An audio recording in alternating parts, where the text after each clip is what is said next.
Indonesia has officially launched the Golden Visa program that will make the country a second home for foreign nationals who make substantial investments in the country.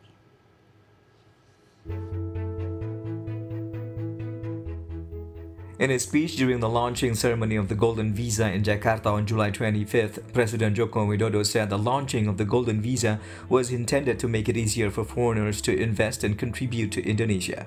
According to President Jokowi, Indonesia should have been a promising destination for investors, considering its natural resource abundance, demographic dividend, robust economic growth, and political stability. These qualities should also make the country an attractive destination for global talents, namely individuals who possess exceptional skills in certain fields. The Golden Visa policy was officially enacted on August 30, 2023 through the Minister of Law and Human Rights Regulation number 22 of 2023, but was only officially launched on July 25. The initiative is designed to attract high net worth individuals, business leaders, global talents, and the Indonesian diaspora who can contribute to the country's economic development. In general, recipients of the Golden Visa include individual investors, corporate investors, Indonesian diaspora, global talent, public figures, and retirees. Under the program, individual investors can get a 5-year to 10-year visa and access to the country's economy. The 5-year Golden Visa requires individual investors to set up a company worth $2.5 million, while a 10-year visa requires a $5 million investment. Individuals not looking to set up a company must place $350,000 and $700,000 to gain a 5-year and 10-year permit respectively, and the money can be used to buy Indonesian government bonds, public company stocks, or place deposits. Corporate investors are required to invest $25 million to get 5-year visas for directors and commissioners. They need to invest $50 million to gain a 10-year visa. If the investment is made in the new $32 billion capital city currently being built in East Kalimantan, $5 million will allow investors to get a 5-year visa and $10 million a 10-year visa, and the immigration agency said. Several countries offer similar investment visa schemes, but others, including Canada, Britain, and Singapore, have scrapped such schemes as governments conclude they do not create jobs and could be a means to park speculative money. Director General of Immigration of the Ministry of Law and Human Rights, Silmi Karim, said that since the government first tested this visa program in August 2023, it has issued nearly 300 permits and attracted 2 trillion rupiahs, or about $124 million in investment. The government is targeting to issue 1,000 golden visas by the year end.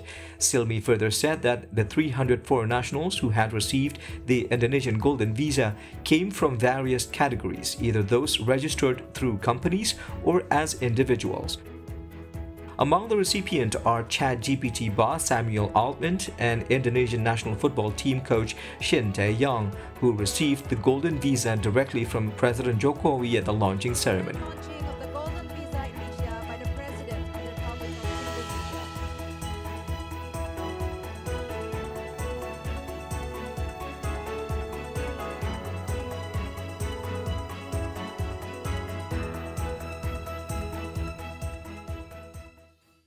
President Joko Widodo has recently launched the Golden Visa program to attract not only companies but also wealthy individuals, including Indonesian diaspora, to invest in Indonesia. Joining us today through Zoom, Bhima Yudhistira, Executive Director of Center of Economic and Law Studies, CELIOS. He will discuss the effectiveness of the Golden Visa initiative in attracting foreign investors into the country. Hello, Bhima. Thank you for joining us today. Thank you. Thanks for having me. All right. So President Joko Widodo recently launched a Golden Visa facility, which offers long-term stay permits to foreign nationals and companies willing to invest in the country. Do you think the initiative is effective enough to draw foreign investors? I think if the objective is to draw more investments come to Indonesia, I think Golden Visa might not be the correct answers. because investors need some considerations, not only easy immigration process, but also the investors need confidence in terms of the infrastructure developments, in terms of the efficiency of bureaucracy, in terms of the managing the corruptions, eradications programs, and also how to ensure that the fiscal budget support the business, support the investments for the next years in 2025. A lot of the considerations, and also about the property law, about the industrial areas regulations, about the portfolio regulation, a lot of the considerations. But if the golden visa is want to attract the global talents, Indonesia diaspora, and also the global talents, for instance, in the tech industry that we need the most to come to stay in Indonesia to help Indonesia economic digital growth. I think that will be like the best answers of the golden visa, because we see that so many countries, at least I have four lists of the country like Portugal, Malta, Cyprus, and Ireland. They already revoked the golden visa because so many concerns about the money laundering, concern about the criminal activities, and also concern about the rising of the property prices. Because once the investors got the golden visa, they may invest in the government securities, they may invest in capital market, but many of the golden visa holders in Europe, they invest heavily in the property that can increase the speculations of the land price in several areas. Okay, so but under this initiative, individuals with direct investments of between $2.5 million and $5 million can get a visa of 5 to 10 years. What kinds of businesses that can attract such wealthy individuals? Yeah, for the current economic conditions, because of the fear of global economy is not stable at this current moment, we have recession fear in the US, geopolitical concerns in the Middle East, and still Ukraine going on war, and so many volatilities in the domestic economic, domestic market as well. Recent economic growth 5%, but not enough to bring government target more than 5.1% this year.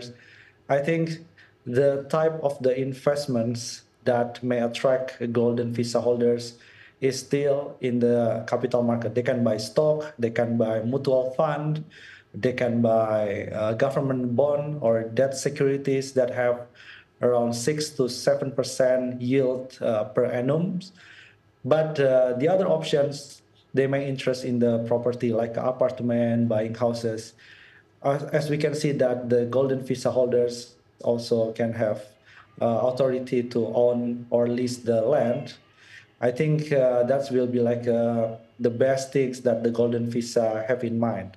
But for the Indonesians' perspective, we need to bring more, not only portfolio investments, but also foreign direct investments. But this foreign direct investments is take another like 5 to 10 years to implement, not only because of the golden visa, but also because of the many support incentive in the industrial sector itself. We need to bring more tourism sectors growth, because this is also one of the champion in the services sectors. So the problem is the biggest challenge, how to ensure these golden visa holders can shift their portfolio investment into more productive, labor-intensive sectors rather than portfolio or in the capital market. Okay, well, aligning with your answers previously, in addition, wealthy individuals who invest in stocks or bonds of between 350,000 US and $700,000 will get a stay permit of between 5 and 10 years. Do you think this initiative is good enough, as we know such investments will not guarantee generating economic activities? Yeah, you're right. Not only guarantee the economic effectiveness or spillover to the whole national economy, but also we need to be careful that when there are like a requirement to invest in the portfolio, we know capital market, government bond market is very, very fluctuative. It means that you can easy in and easy go.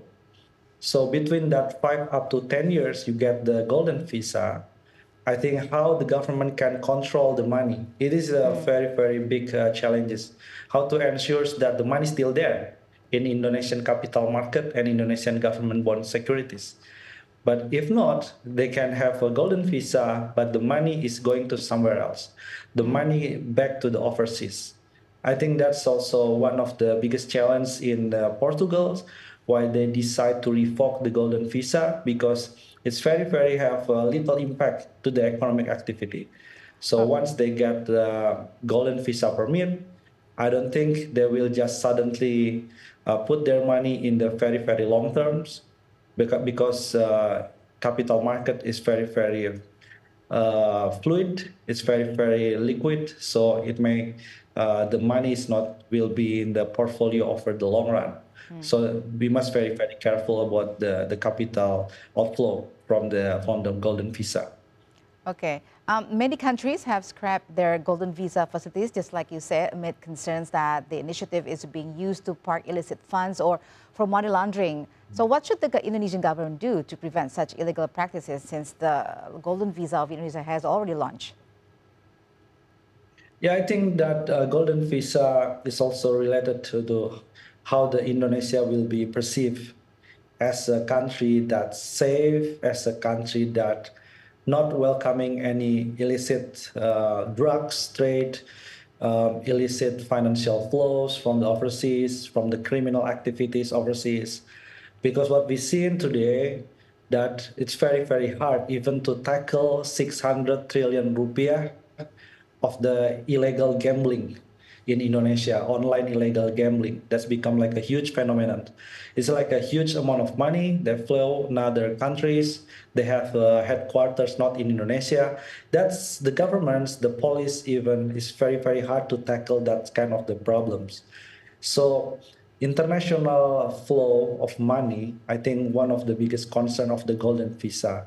So to ensure that these people can get golden visa, if there is no track record of the tax evasions in the origin countries, there is no record of the criminal activities, there is no record of the illicit trade and also illicit narcotics, illegal drugs trading, and so on.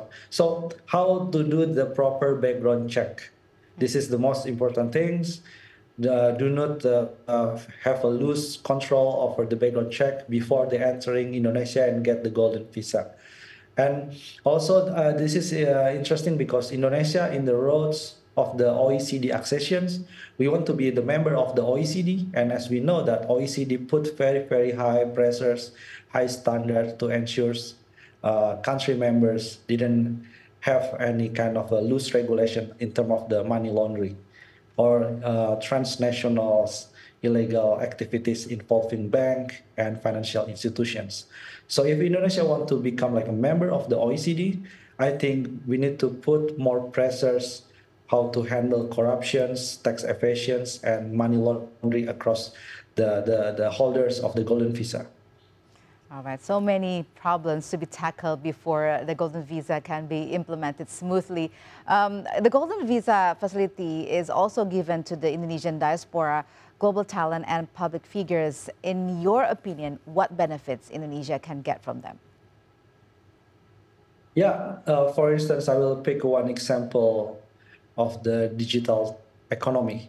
The digital economy in Indonesia is estimated to need more than 9 million of global talents because we will still lack of skill in some areas. For instance, in the blockchain, in the artificial intelligence, in the developers of apps, we still lack of a lot of skills that we need global talents. But this is one of the tricky things. If we want to attract the global talents in digital economy, meanwhile, in the services sector like a digital economy, place didn't matter. Wherever you are, since there is internet connections, you can do your work for the Indonesian company, you can do work for the Indonesian startup, but you live in outside Indonesia. So this is one of the tricky things. That's only one example. But the other, I think, for the economic development in industrial park, industrial company, we need to attract more global talents from the Unilever, from the P&G headquarters, from the Googles, from the Tesla, for instance. So we can approach best talent there, how they become like an employee, how become like an expert in Indonesia. I think that's become like a goal for the Golden Visa to attract diaspora or even global talents to come in Indonesia, maybe in some specific sectors that they need to stay in the long time in Indonesia. Okay, you once said in the media that the Golden Visa is intended to support the government's plan to set up a family office scheme to draw individual foreign investors. Do you think this investment concept is more attractive to wealthy individuals? And if not, what other kind of investment ways or scheme that can be used as an alternative to attract foreign investments to Indonesia? Yeah, I think this is have a similar approach when the government want to issue the Golden Visa. At the same time, the government also have a plan to issue some regulations to attract family office so they can establish their office, their representative, their employee in Indonesia, especially in Bali. That's what's the government plan. So I think Golden Visa and family office, they have some package to attract the foreign wealthy individuals. But if we see that the wealthy individuals that set up family offices, they have two kind of the category. The first ones, they seek countries that have lower tax rate. Meanwhile, in Indonesia, if we give too much tax break, tax incentive, lower the tax rate, we will lose the tax ratio. We will lose to manage the fiscal space. And I think one of the challenge here is about the fiscal space. But the other things, I think many of the family office set up in countries that have deepening of the financial market. For instance, in Tokyo, London, Singapore.